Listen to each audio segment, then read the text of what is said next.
নমস্কার, সবাইকে স্বাগত জানিয়ে কলিস কিচেনে আজ আমি বানাচ্ছি চানার ডাল দিয়ে ধোকার ডালনা। এটা সম্পূর্ণ একটা নিরামিষ রেসিপি, যে কোনো নিরামিষ দিনে এটা বানানো যায়। এর জন্য এখানে এক বাটি চানার ডাল আমি রাত্রে ভিজিয়ে রেখেছিলাম, জল ঝরিয়ে নিয়েছি, সাথে একটা কাঁচা লঙ্কা, একটু আদা মিক্সিতে দিয়ে পেস্ট করে নেব। এখন দেখুন পেস্টটা কীরকম হয়েছে,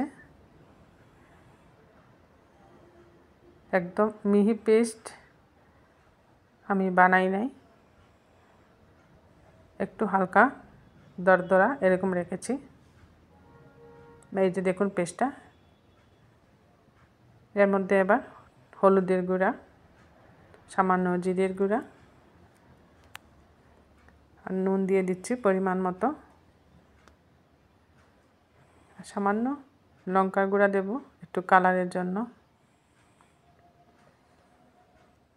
আর লাগছে এখানে বড় সাইজের একটা টমেটো আমি পেস্ট করে নিয়েছি, সামান্য আদা গ্রেট করে নিয়েছি, একটা কাঁচা লঙ্কা, এখানে চিনেবাদাম ভেজে ফ্রাই করে পাউডার করে নিয়েছি 2 চামচের মতো বাদাম পাউডার, আর সামান্য গার্নিশিংয়ের জন্য ধনেপাতা নিয়েছি। কড়াইতে 2 চামচ রিফাইন্ড অয়েল দিয়ে গরম করে নিয়েছি। এবারে আদা কাঁচা লঙ্কা দিয়ে এই ডাল বাটাটা কড়াইয়ের মধ্যে দিয়ে দিচ্ছি।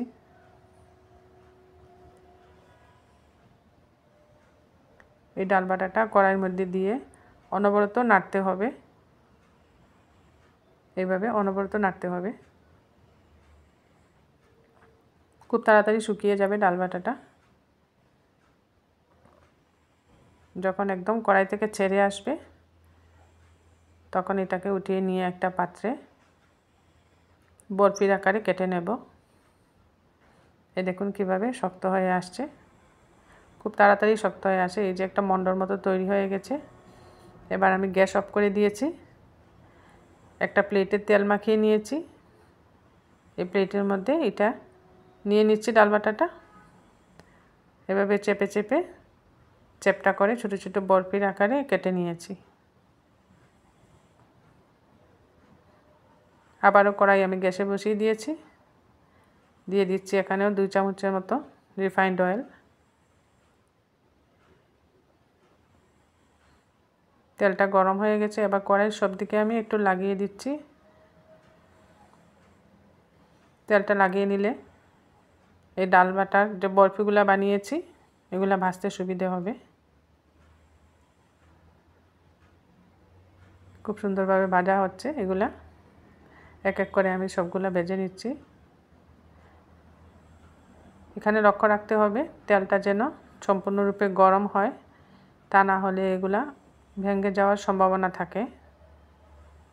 এই ধোকাগুলা কড়া গরম তেলে ফ্রাই করতে হবে লাল লাল করে।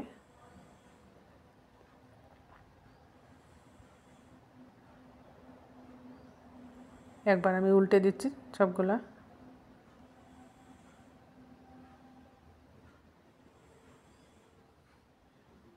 এখানে স্কোয়ার করে আমি কেটেছি, আপনারা এগুলোকে বরফির মতো করেও কাটতে পারেন, সাইজে আরও বড়ও করতে পারেন।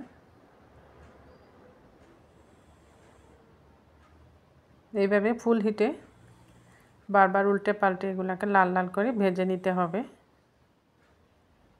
লাল লাল করে ভাজা হলে ধোকা যখন গ্রেভিতে দেব তখন ধোকাগুলো ভাঙবে না।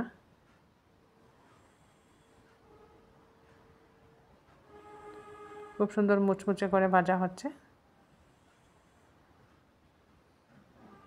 যে কোনো নিরামিষ দিনই রেসিপিটা বানানো যায়। দেখুন খুব সুন্দরভাবে ফ্রাই হয়েছে। আমি আরও একবার উল্টে দিচ্ছি।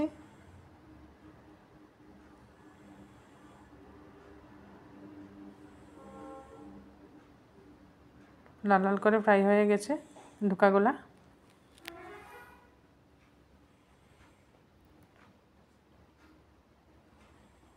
বারবার নাড়াতে হবে, যেহেতু গ্যাসের আঁচটা এখানে ফুল দেওয়া আছে, এর জন্য ফুল হিটে বানাচ্ছি।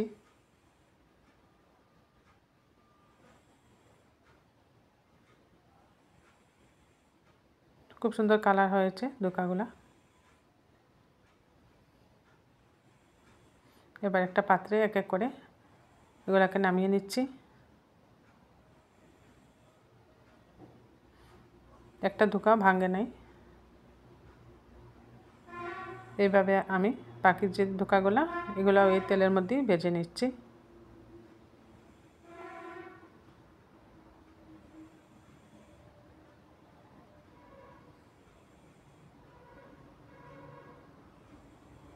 সবগুলা তেলে দিয়ে দিলাম। এগুলাকেও ফুল হিটে উল্টে পাল্টে ভাজতে হবে। এগুলোর কালার খুব সুন্দর হয়ে এসছে, কড়াভাবে ফ্রাই হয়ে গেছে। সবগুলো একটা পাত্রে নামিয়ে নিচ্ছি।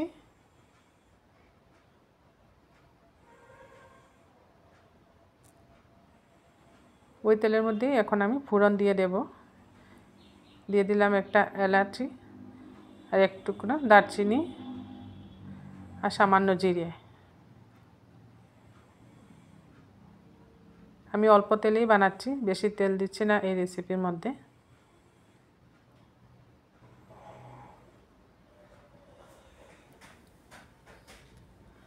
ফোড়ন থেকে একটা খুব সুন্দর গন্ধ বেরিয়ে আসছে জিরে দেওয়ার দরুন।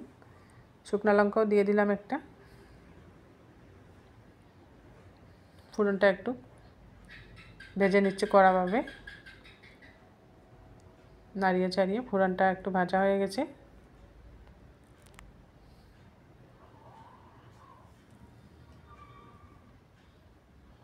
কুচিয়ে রাখা আদা দিয়ে দিলাম। কুচিয়ে রাখা আদা দিয়েও ফোড়নের সাথে একটু আমি ভালোভাবে ভেজে নিচ্ছি আদাটাকে, যাতে আদার কাঁচা গন্ধ না থাকে। এবার এর মধ্যে টমেটোর যে পেস্টটা বানিয়ে রেখেছিলাম, এই টমেটোর পেস্টটা দিয়ে দিলাম।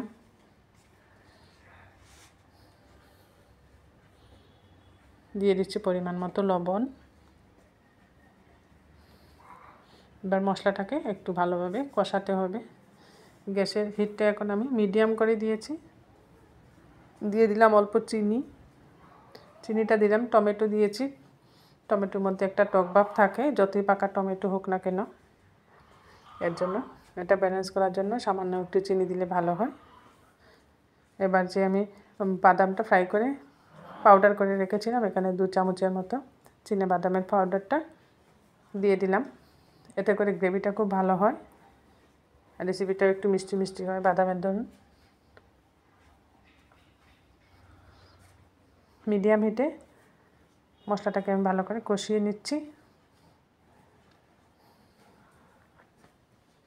এইভাবে একটু সময় ধরে নাড়াচাড়া করে মশলাটাকে কষাতে হবে, এতে করে যতক্ষণ না টমেটোর কাঁচা গন্ধটা চলে যাচ্ছে, মশলা থেকে তেলও ছেড়ে আসছে। খুব সুন্দরভাবে মশলাটা কষানো হচ্ছে।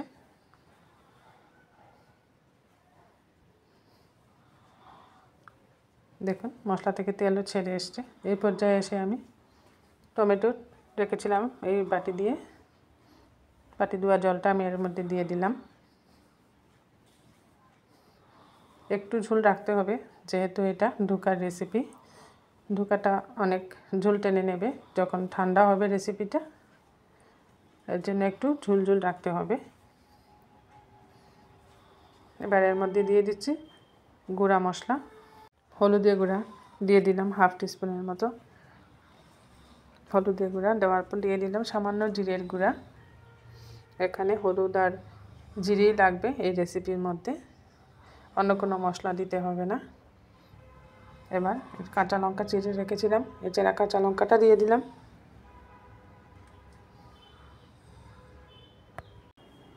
এবার একটু সময় আবারও কষিয়ে নেব, যেহেতু এখানে জল দিয়ে দিয়েছি আমি, একটু কষিয়ে নিচ্ছি এবার গ্রেভিটাকে। পরিমাণ মতো ঝোল দিয়ে দিচ্ছি এখন। আমি আগেই বলেছি একটু ঝোল রাখতে হবে, যেহেতু একটা ধোকার রেসিপি। ধোকা ঠান্ডা হলে ঝোলটা টেনে নেবে অনেকটা। ঝোলটা খুব সুন্দর ফুটে উঠছে।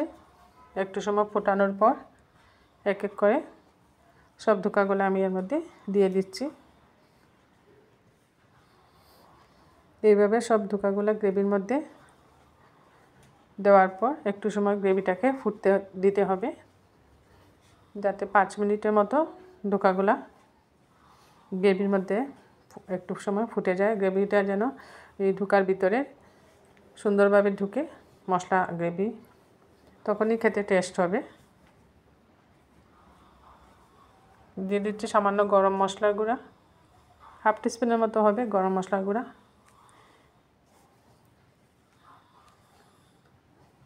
গরম মশলার গুঁড়া দিয়েও আমি ভালোভাবে নাড়িয়ে নিচ্ছি।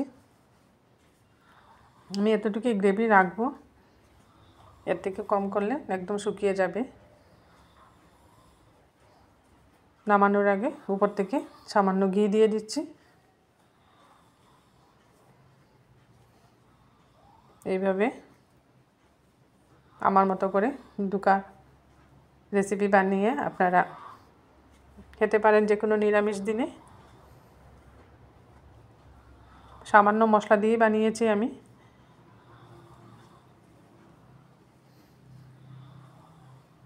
তৈরি হয়ে গেছে ধোকার রেসিপিটা। এবার আমি একটা পাত্রে নামিয়ে নিচ্ছি। বানিয়ে নিলাম নিরামিষ দিনে খাওয়ার ধোকার একটা রেসিপি। আমার এই রেসিপিটা ভালো লাগলে আপনারা বানিয়ে খাবেন, কমেন্টে অবশ্যই জানাবেন কীরকম হলো। আর আমার চ্যানেলটা সাবস্ক্রাইব করার অনুরোধ করছি, বেল আইকনটা টিপবেন, এতে করে সব রেসিপির নোটিফিকেশন পেয়ে যাবেন।